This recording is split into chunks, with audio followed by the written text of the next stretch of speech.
This time, we're going to have the examples on writing general equation of a circle into standard equation of the circle.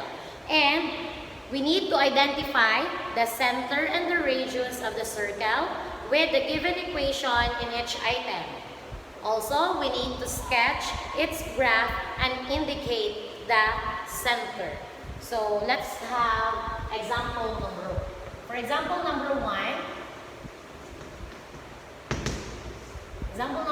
the given equation is x squared minus 6x plus y squared equals 7.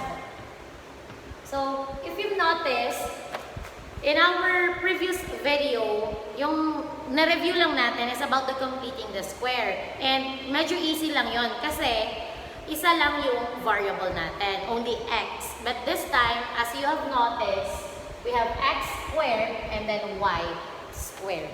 So, the solution for this, first step is to rewrite each equation in standard form by completing the square in x and in y. From the standard equation, we can determine the center and the radius. So, again, this is the given, x squared minus 6x plus y squared equals 7. So, let us complete the square. So, to complete the square, pagsamahin muna natin yung both na x and then y. So, if you noticed in class, y squared lang naman siya alone. So, x squared minus 6x, put natin yan sa inside parentheses plus blank to complete the square for that. And just copy plus y squared. Wala na rin naman siyang kasama, so y squared lang siya alone equals 7. And then, what value or number that will be added on this side should also be added on the other side. That's the rule of completing the square. So, to get the number here, all we have to do is to find the value by applying b divided by 2 quantity squared. The value of b is negative 6 divided by 2 squared. Negative 6 divided by 2 is negative 3 quantity squared. Negative 3 times negative 3, that will give you positive 9. So therefore, we are going to add here 9. At the same time, we also add 9 here. Understood? Okay, so let me erase this one. After you add 9 on both sides, all you have to do is to simplify right side of the equation. So to simplify the right side of the equation, we will have x squared minus 6x plus 9 plus y squared. We remove na the parentheses equals 7 plus 9 is 16. So you add like terms. Then after that, we can now factoring into perfect square binomial.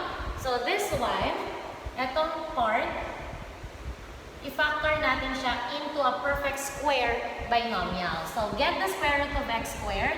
You will get x, just copy the sign, minus square root ng 9 ay 3, or half ng 6 ay 3. Quantity squared plus y squared, copy lang natin siya, equals 16. So now, as you've noticed, this is already x minus 3 quantity squared plus y squared equals 16.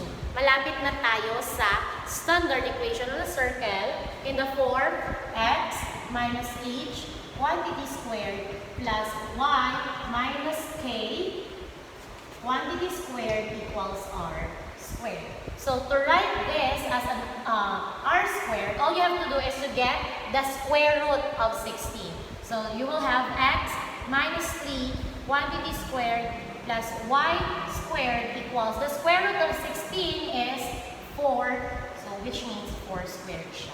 You express 16 into r squared. You get the square root of 16, so 4, then put squared. So that if you solve for that, still 16 pa rin siya. So this will be your standard equation of the circle. And then from that, we can now identify the center and the radius of the circle. Kasi nga, naka-standard form of the equation na siya. It's easy for us to identify the center and the radius if naka-write siya into standard equation. Tapos, di ba, pag meron tayong center at saka radius, madali na lang sa atin mag-graph ng circle. So, let us identify the center. The center is H and K. So, therefore, your center here, this will be your H, and dito yung K. So, since walang kasama si Y, consider yan na 0, yung ating value na K. And your H here is, what is the value of H? Kasi si negative na yan, part na siya ng negative sign dito. Yung value natin ng H is 3, and then the value of K here is 0. Again, kung negative 3 dito, pag sinulat mo siya as a center, positive 3 na lang yan.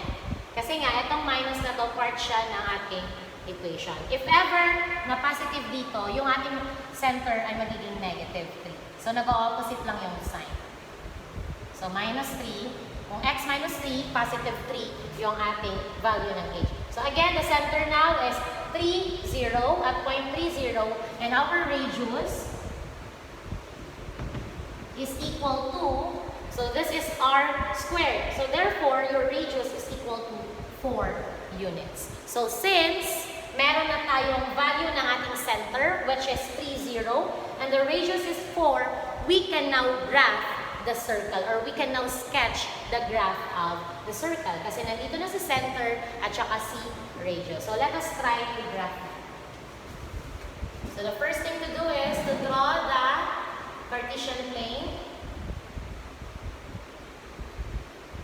So yan yung pinaka-first step. Draw the Cartesian plane. After you draw the Cartesian plane, the next step is to plot the center. Yung center muna yung pinakauna. So, 3, 0. So, which means dito siya sa ating 1, 2, 3, 4. Dito mapupunta yan sa 1, 2, 3, 4. Sa ating x-axis, since yung value naman ng ating y-axis ay 0. So, 3, 0 yung y. So, dito yung ating center. Next is move natin para makita. So, yung next natin is 4. Kasi yung radius natin ay 4. So, 4, 1, 2, 3, 4. 4, 5, 6, 7, 8. 1, 2, 3, 4. Pwede na yan. 1, 2, 3, 4. Let's say, for example, dyan siya. Okay? So again, yung pinuna natin na ipinlot ay yung positive 3, 0, which is our center. The center is 3, 0, and the radius is 4. So from the center, 3, 0, we count 4 units up, 4 units to the left, 4 units to the right, and 4 units downward. So, center tayo, then count 4 units up. So we have 1, 2, 3, 4. Pantayin natin. So this one, yung first na point natin. Next is, go back to your center. Again, count 4 units going downward. So 1, 2, 3, 4. So dito rin siya. Another point here. Next is, from the center again, count going to your right. 1, 2, 3, 4. So this one. And another, go back to your center, going to the left. So, 1, 2, 3, 4. Dito rin. So, itong apat kasing point, yan ang magiging guide mo for you to graph the circle. So, gamit tayo again ng improvised compass natin. Then, let us connect these points. So, kung hindi siya tumama, which means hindi kasi yung ating Cartesian plane ay hindi siya equally divided. So which means, mag-adjust tayo. Adjust natin itong grid lines natin. So kung dito siya, dapat hindi dito yung 4. Hindi kasi equal yung pag-divide na niya. So, negative 4, negative tumama na siya. So that is our -4. Sa taas, adjust din natin. Yung paglagay natin ng grid lines na hindi tama. So let's put competency 4.